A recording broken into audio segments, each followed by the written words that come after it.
Good day, everybody, especially to Trinidadians and Tobagonians, wherever you are.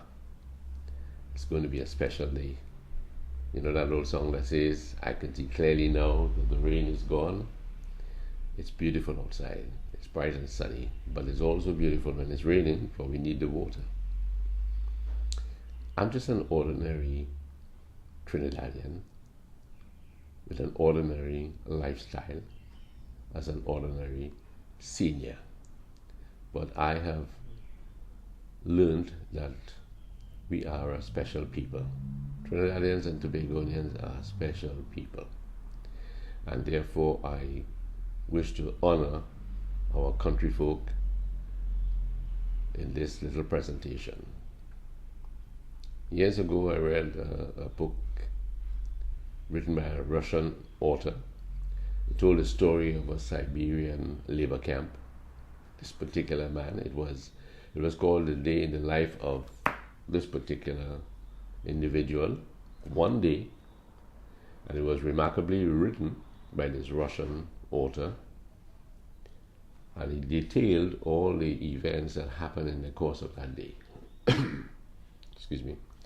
I woke today with the very thought of yesterday, an ordinary day among beautiful people. My day started off really quiet. I thought I would have a cup of coffee and read my Bible. And I would like to just read two little verses from Psalm 15. Lord, who shall abide in thy tabernacle? Who shall dwell in thy holy hill?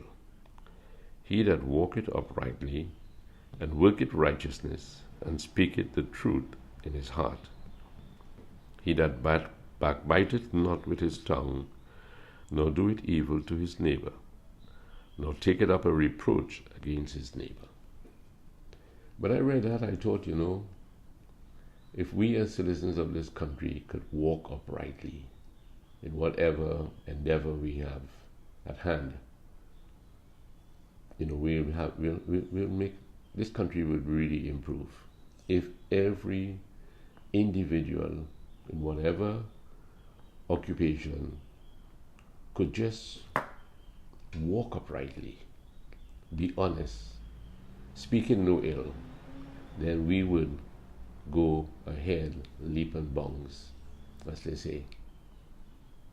We will truly be a model first country, Caribbean country. Well, how did my day progress? First thing, I was trying to put out some curtains for the truck that will take it away. And while doing so, I saw a young woman coming up the street with her son, young boy. And I thought of single parents in this country. Whatever circumstance brought them to being a single parent. I'm not going to go into that area. But my heart went out to all single parents, and I know there are some daddies around here too who are single parents, and I really feel it for them. Caring, even grandpas who they don't have their spouses have died, but it's remarkable the interest they show in their grandchildren, and they're dutiful in taking them to school, bringing them back, looking after their medical needs.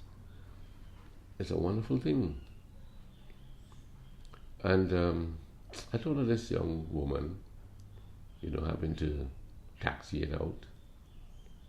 I felt bad that really I should have gotten into the car and given her a ride out, but I didn't do it, so that I missed my opportunity of being a helpful neighbor.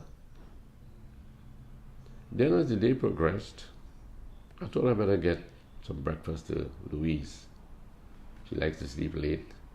I have no problem, getting up and handling my own breakfast.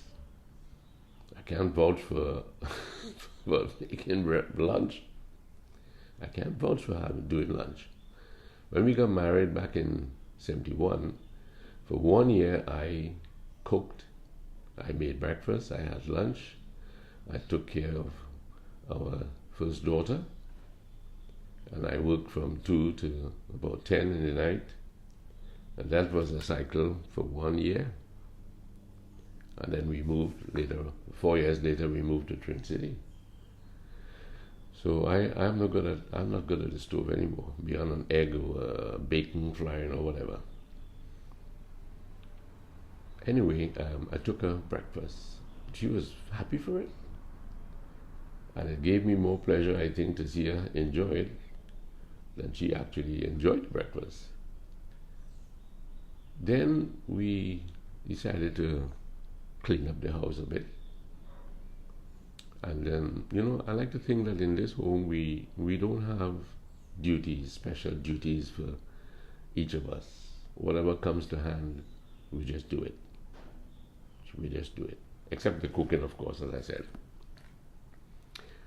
And we were visited later on by a good friend, Monix. He's doing some cupboard refurbishing, you could say. And he's a very helpful, handy chap to have around.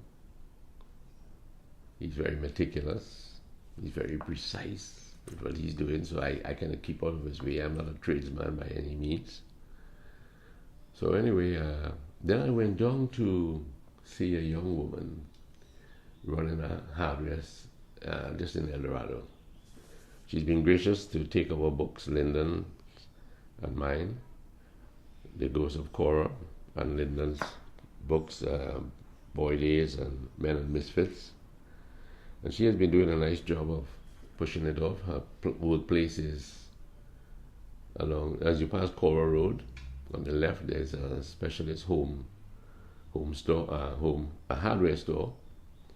And surprisingly, she put them on the counter, and sales have been doing pretty good. I also have some books at J&J Essentials on Cora Road itself, and they are very helpful to us. We appreciate their help very much. So I came back home and lazed around a bit while Monix worked hard. And then I got a visit from a man known as Versatile Trini. He has a YouTube channel. I must confess that I have been chastised by Lyndon in not venturing into other YouTube channels, seeing what they put out, and my apologies go out to every YouTube channel that I have not visited. I feel very guilty about it. People support us very generously, but I have failed to really reach out, and my apologies go out to all those who work hard. People like Love in the House and Trini Knockabout, whatever. I think that's the video channel. And there are a lot of good things. I see my wife, Louise. I see Louise. She ventures into a lot of these channels, and I'm slow to do it. So once again, my apologies. But when we got this visit from Versatile Trini, he said that he's a subscriber. He introduced me to his charming wife. And later I decided I should look up this channel. And I was pleasantly surprised to see the kind of...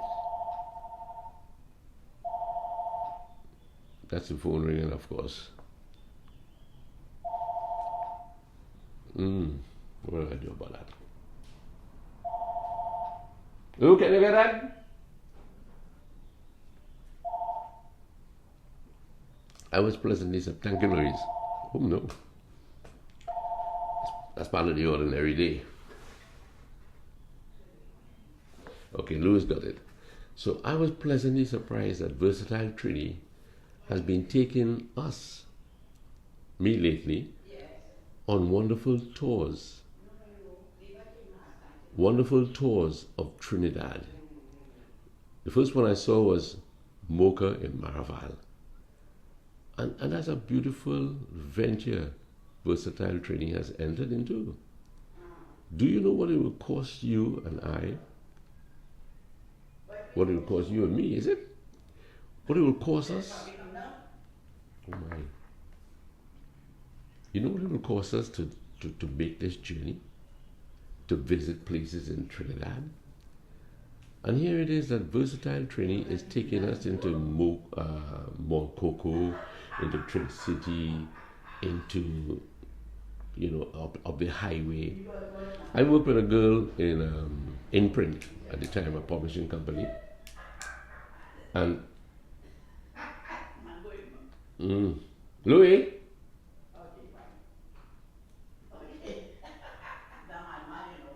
Louisa? Lou? Just keep it on a little bit, darling, please. Who are you talking to then? I'm talking to this video. I'm trying to make a video here now.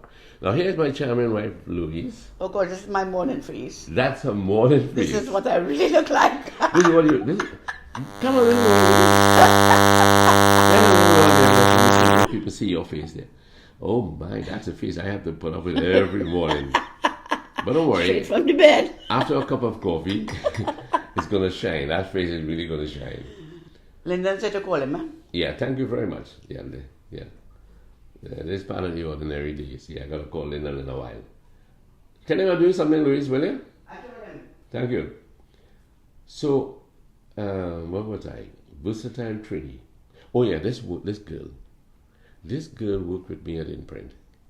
And she lived in Digger Martin. And would you believe, she's never beyond, she told me, she never went beyond Barataria.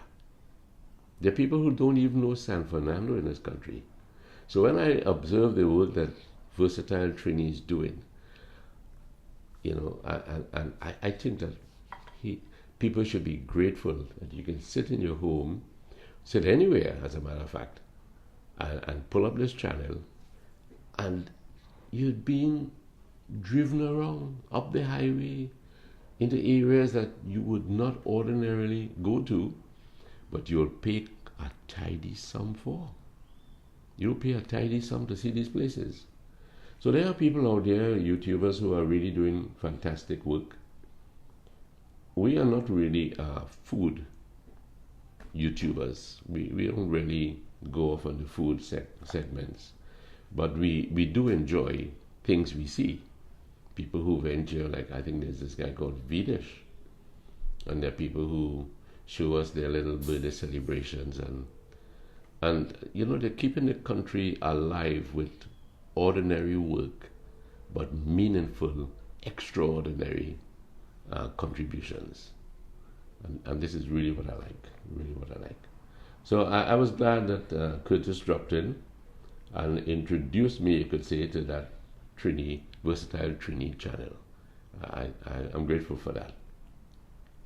Then what did I do again? Well, the evening progressed, and I had to visit my young friend across the road there. He's a very versatile mechanic. And he loves his work with a passion. That's the thing about passion, If you have a passion for what you're doing, it's a wonderful thing. And he takes on his job of fixing things, and he tidies up afterwards. You wouldn't know that there's a little activity going on there because he takes pride in what he's doing. And that's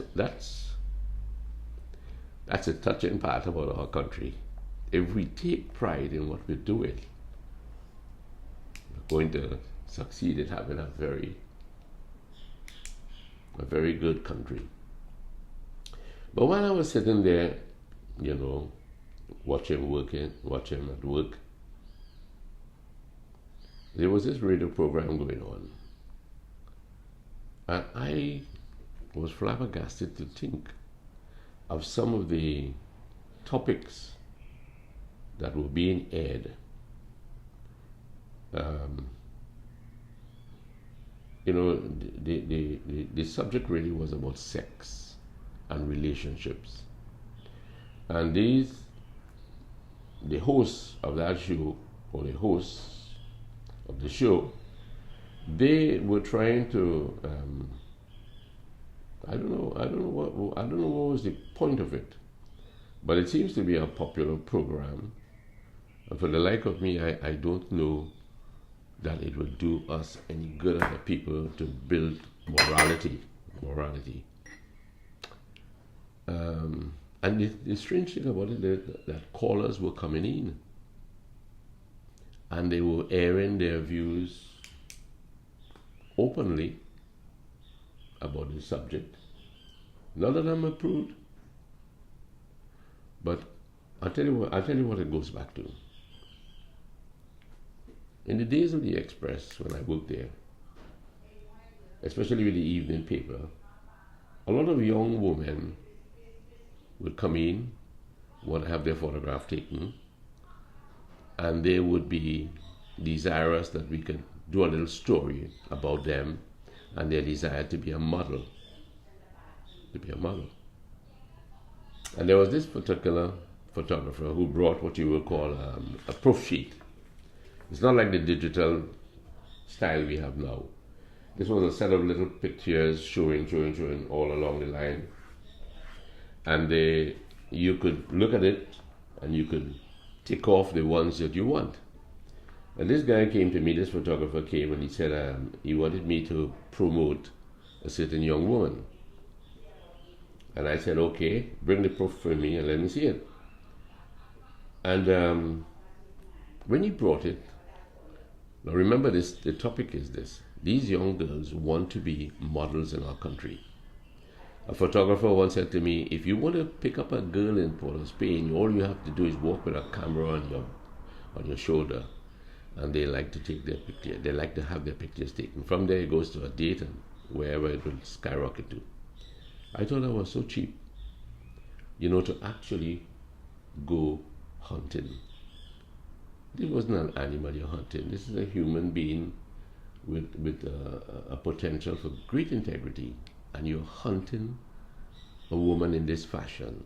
That was the basis, I thought. Anyway, to sidetrack also, there was a wet show competition, and this woman wanted her work promoted. And Louis and I decided, okay, we'll go. It was held at the Queen's Hall. And when we went there, these young girls were all in their t-shirts, and they had no bra on, it would seem, obviously. And somebody came on the stage and they began to spray them with water, so it was a wet t-shirt competition. And they were practically, their nipples were showing. I went back to the office and I told one of the reporters there, listen, I want you to do this story this way. I want you to write it this way. So we published the story condemning the debasing of our young women in this country. Well, it wasn't long before that show promoter, she called and she accused me of not liking the opposite sex, and that I was an old bastard, so to speak. That's putting it mildly. And then she called back to say, she was sorry, she was a little upset, and if I would continue to maybe give a little plug with whatever show might be coming up in the future. I said to her, as long as you keep it clean, concerning our young people in this country, that's fine. You go overboard, we're not going to publish. This is many years ago, so maybe she's passed on, I don't know. Maybe some of those girls that were in the wet t-shirts have passed on to eternity, I can't say either. But to come back to the photographer, he brought this sheet, and I looked at it, and he pointed out one or two that he would really like. And I said, leave the proof with me, and I will look it over. So then whatever we choose, we'll do a little write-up over this girl, her ambition to be a model in this country and to move on to bigger things. Maybe get to Miss Universe, Miss Trinidad and Tobago, Miss Universe, Miss World, whatever. And then I noticed when I was looking at it that there were a lot of scenes where this particular young girl was poised on rocks, some part of the seaside, and she was in the nude.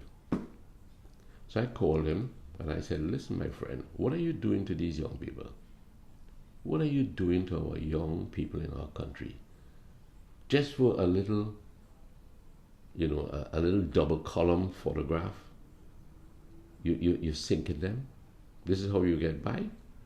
And I threw the sheet back at him and I said, I'm not publishing anything. And I felt good about it. I wasn't distressed that he would be angry with me. No, I wasn't distressed at all. So that took care of that. So when I was listening to this talk show, I was wondering, who promotes these talk shows? Who gets these young fellas to talk about subjects that are not going to uplift our society?